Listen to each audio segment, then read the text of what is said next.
Hi, I'm Catherine. And I'm Gail, and welcome to Women Over 70 Aging Reimagined, our award-winning weekly podcast. We're excited to be in our fourth year. This has been a labor of love that now needs your support.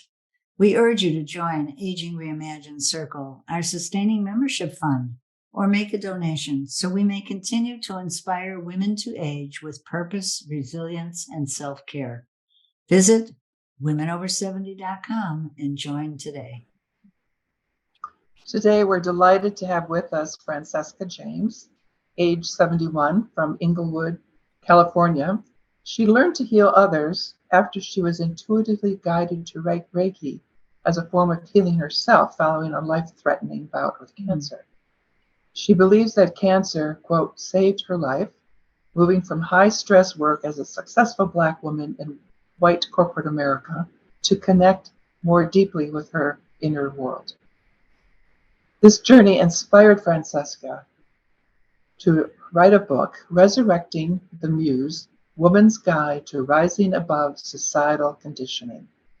And today, Francesca assists other people in their healing journeys through intuitive wellness, coaching, and energy therapy, such as reflexology, Reiki, essential oils, tuning forks.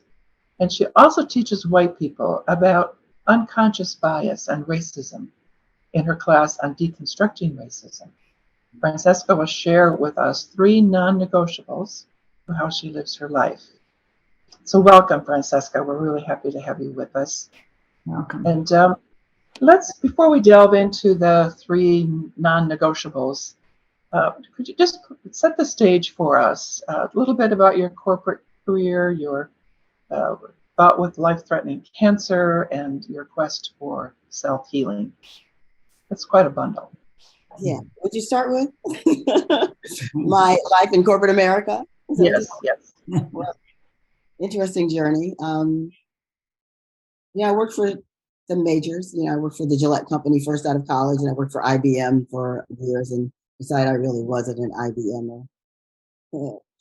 We sell computers. The first introduction to small computers for the office is when I was with IBM. But, at some point I heard about this world of advertising and television.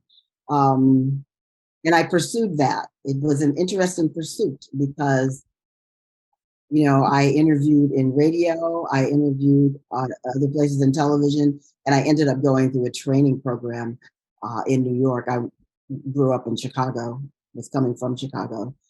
And I went through a training program in New York, which is a training ground for anything. So it was, advertising is a very intense.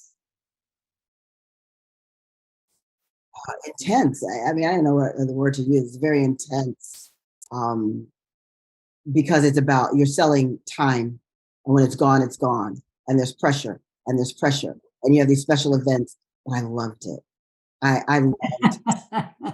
I just loved it, and I learned a lot about living out in the world through that experience, because we had to entertain our buyers, and we had to entertain. I worked on a national level. There's 3 ways that you can sell television. You can sell locally, you can sell nationally, or you can sell the network. When you sell nationally, you're representing several television stations, which of course that was me, all the balls in the air. I loved it. But it was a very stressful life, and it ended up, it wasn't just that. I was the mother of 2 young girls, and then married a man who had a very young son, 2 years old when we married. And so all of those things put together increased my stress, and I loved everything that I was doing. But it didn't mean that I wasn't stressed in my life. And because of that stress, I ended up having what I found out later was 4th stage uterine cancer. So it attacked the most creative part of my being, there in the uterus. So that's what led to my healing, Can you describe that journey for us a bit? How you moved into self-healing and found Reiki and other therapies? because I already had an alternative lifestyle, which was just in my head so weird that I got cancer. And then I didn't find out until 2 years after surgery that it was 4th stage, which was a blessing. Um, but I lived an alternative lifestyle. I ate healthy, organic food. I practiced yoga every morning before I went to work, although I was the first person on my floor at that television station. So that's how early I got up, practiced yoga, meditated. I was doing in my mind all the things that were right. Went to the acupuncturist when I didn't feel well. I didn't take prescription drugs for anything. My body was clean. And when my doctor said the potential of cancer, he was like, but this doesn't make sense. You're not a person on this list that should have uterine cancer. And I was like, stress. There it is right there, stress. It was completely stress. And so I didn't do any of the things that doctors suggested I should do. They diagnosed me with, I think, like 7 different things after I had cancer. I fortunately did not have to have chemo, but I did have to have intensive radiation therapy. And so the first thing I noticed when I came home from the hospital is that when I would step onto the floor out of the bed every morning, my heel it hurt. It was excruciating pain in my heel. I did not understand why. But my inner voice kept telling me to find a reflexologist. I didn't know anything about reflexology at all. But I did go have massages. Even before being ill, I had 2-hour massages every other week. So like I said, I was doing everything right. But what I wasn't doing is I would fly onto that massage table from work and I would fly off of it to go back to work. So I wasn't absorbing anything. But I asked my massage therapist if she knew of a reflexologist, and all she knew about was a school. So that's how it started. I went to the school, they did sessions, and that was the beginning of my training because I asked a lot of questions, and I would ask my reflexologist. First thing I said, does anybody ever kick you? Because, oh my God, it hurt so bad.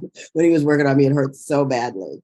But I learned a lot because I asked questions, and what I discovered was that heel was my whole pelvic region. So it made sense that when I stepped out onto my heel, it hurt so badly because my whole pelvic region had been destroyed.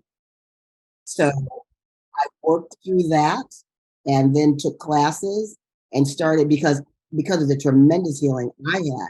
Because after 2 sessions with him, 80% of that pain was gone. And then the other things that they diagnosed me with showed up through my reflexology session. And so I would work on it through that rather than, like, they wanted me to have another surgery, the things that they suggested were insane.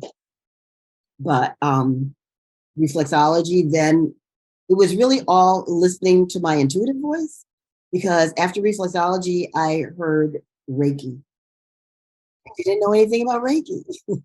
But my husband found a Reiki class because he read the newspaper every day and he saw something in the newspaper. And then I heard essential oils, and he found that, honestly, through his reading of the newspaper. He found this thing about essential oils. And so those are the things that I studied, and that is how I healed. It was all of those things. And of course, taking the cancer out of my body. And now you left the corporate world, I take it, and you're full-time as an intuitive wellness coach and teacher and energy. Yes. I wasn't doing the energy work, but I was doing the wellness coaching before I ever was ill, and I taught yoga also at that time. So it was part of my saving grace, even in corporate America, because people found out that I taught yoga and they asked me to teach a class at work. And I literally would leave all of my yoga things in the car so that I would walk out of the building as the account executive and walk back in as the yoga instructor. And then I would take all my things back to the car so I could return as the account executive. I kept those parts of myself separate. But I did teach a class 2 days a week at 9 News in Denver. And it helped me to stay connected with my inner voice. And it was my inner voice really that was the success that I had in corporate America. But after the illness, I knew it was time for me to leave that stressful world and be more in alignment with being there for my children and being there for myself, really, about anything. And so I set up a space in my home and I started doing reflexology because that was the first thing. And then I added Reiki. And, in the years since, I also do tuning forks, and I do a therapy called raindrop therapy with essential oils. So my whole life really is about helping other people find their wholeness, through coaching or through energy therapy. So for those of us who don't know, Francesca, Yes. what is raindrop therapy? And did I get that right? Raindrop? Mm-hmm. And you said something else. Oh, tuning forks. Tuning forks. Raindrop therapy uses essential oils. There are 9 in that particular therapy that are dropped onto the spine. And then there's this light feather massage. I'm not a massage therapist, that you use to work those essential oils into the system, particularly into the spine and then out from the spine, because our spine holds viruses and illnesses for years. And so it moves those illnesses and those viruses out of the system. And they're antiviral, they are muscle relaxant, they are for circulation. The series of 9 essential oils, they do all kinds of things, and it feels so good. It feels so good. I love radio therapy. It feels really good. And then tuning forks is an actual tuning fork. The ones that I have are tuned into the chakras. The chakras are the energy centers in the body. We have many chakras, but there are 7 major in the body. And so I use tuning forks on each of those centers to bring that individual back into alignment. Reiki, in case people don't know what Reiki, a lot of people don't know what Reiki is. Reiki is an energy therapy that started in Japan. And it's weird how Reiki works, because I'm literally holding my hands above a person's body or on their body to sense into what their energy is doing. I always say how it's misbehaving, because no one comes to me when their energy is like just flowing. And no one's energy is really just flowing all the time.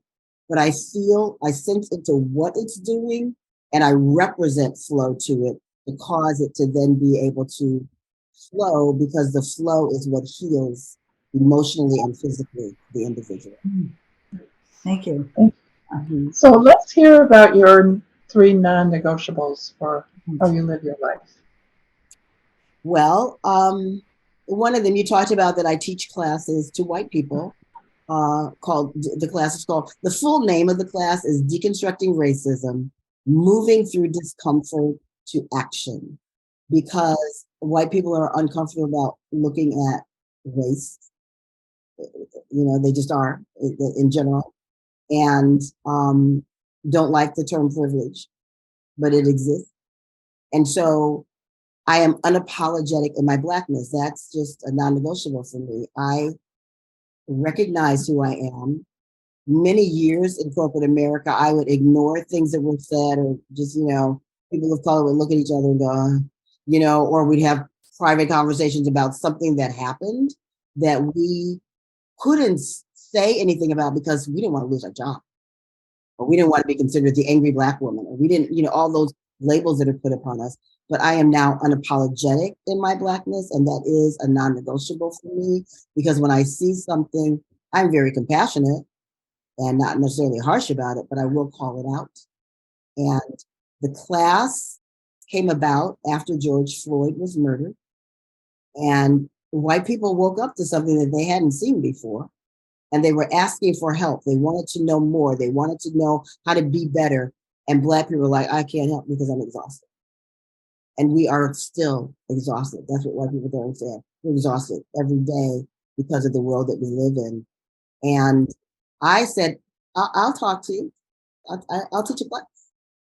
And that's how the class came about, because I felt like if nobody talks to them, we have people that want to help. If nobody talks to them, they don't know. They won't understand because it's not their world. They won't see what they can't see. And so that's what my class is about, is to help to turn and look in a different direction that you didn't know was over there. And to how can people access your class? How can we? Are you offering it on a regular basis? I haven't been offering it on a regular basis. My last class that has been scheduled is February 20th. But what I will tell, if a person wants to take my class, I will say, you tell me your schedule, I will build a class around your schedule. But they can go to my website with Francesca-James.com and go to classes, and the class is there. And so if there's a date that I have, it's on that schedule. Otherwise, it says TBA, and it's sad that note. If you'd like to take a class, give me a date and we'll work around your schedule. So I love the class. It's hard to teach. It's hard because I have to keep going into the depths of things that are traumatic and painful. But I do love the result of what I see.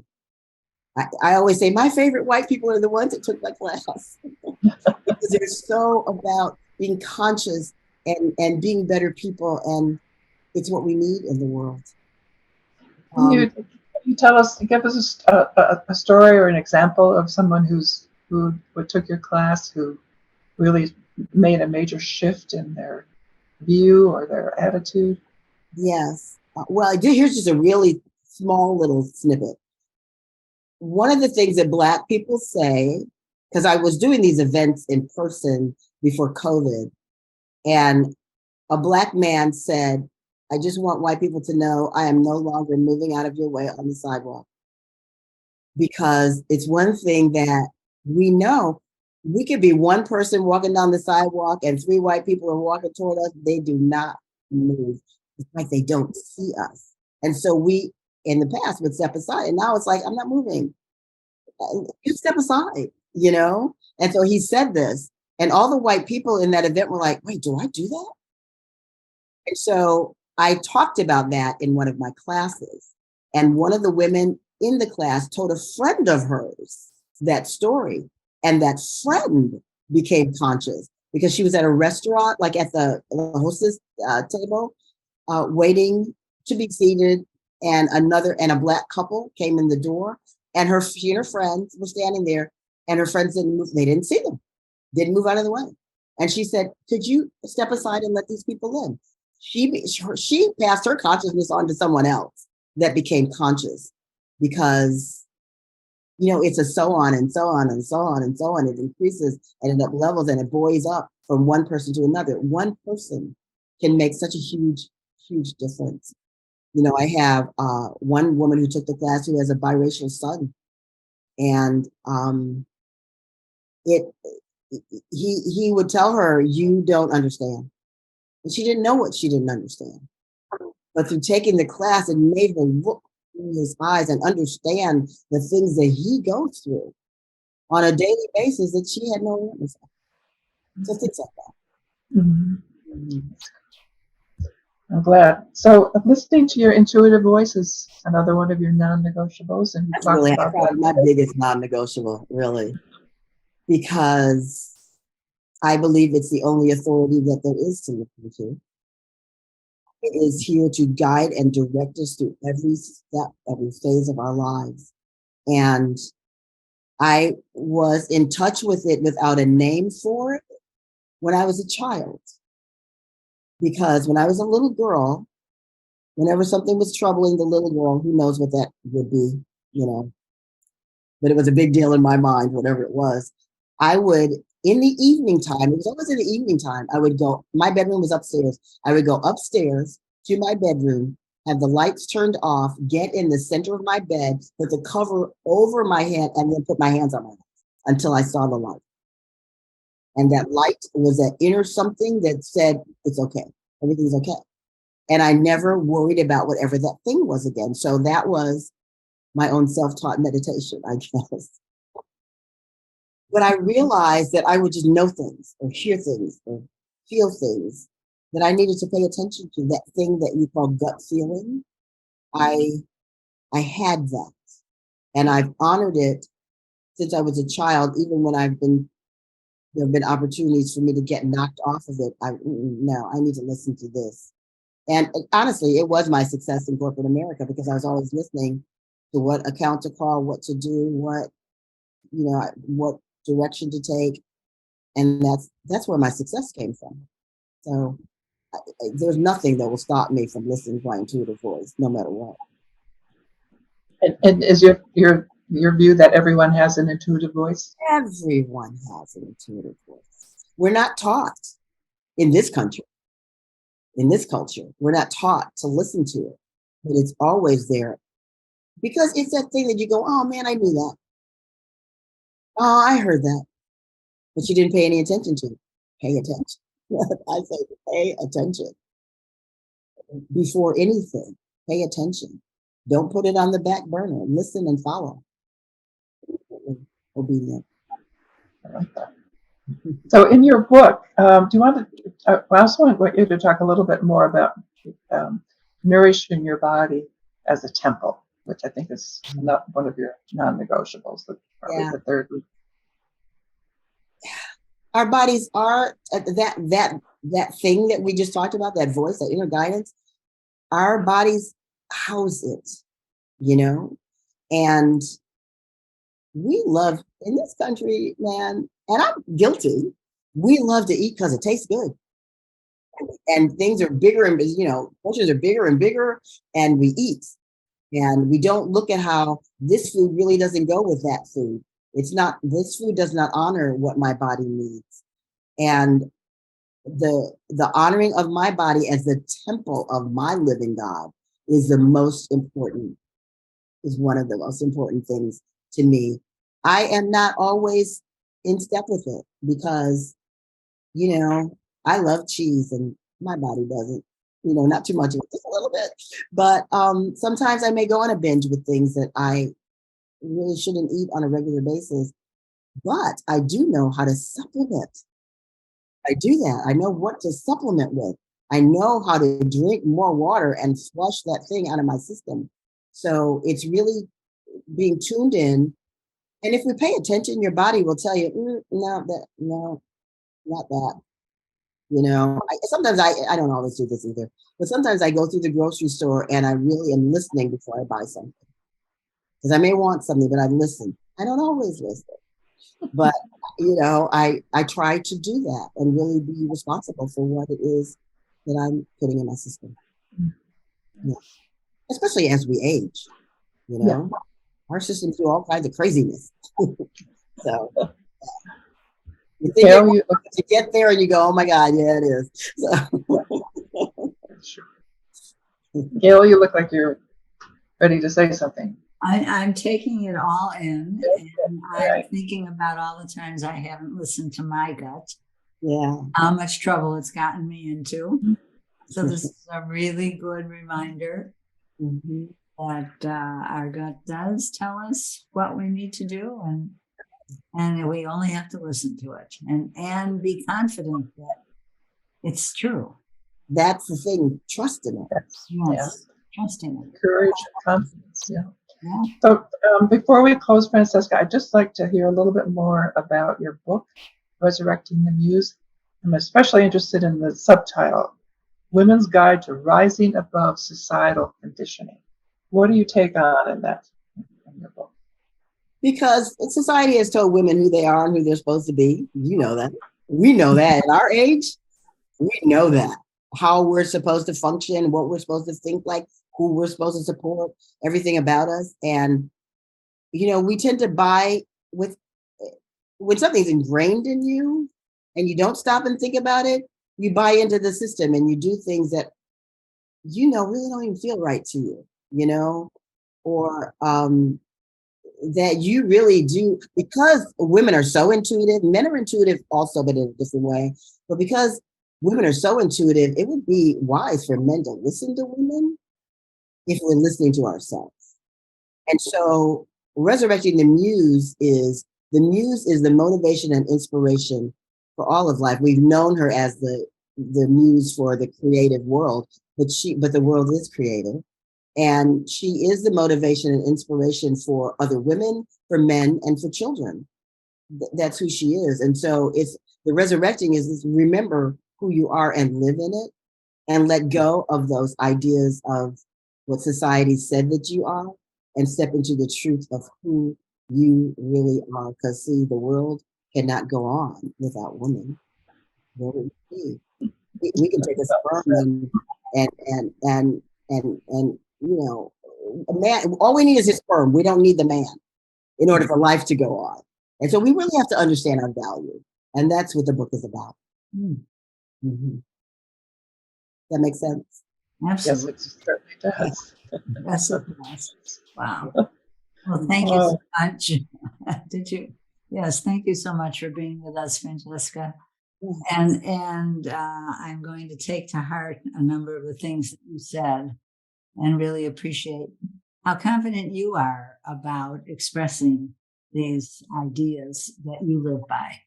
So thank you. Thank you. Thank you for having me.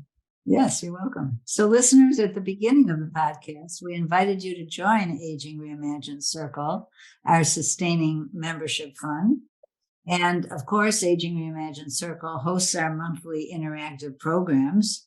And we hope you will engage in these probing discussions and lend your voice to these important conversations about issues that matter to women aging.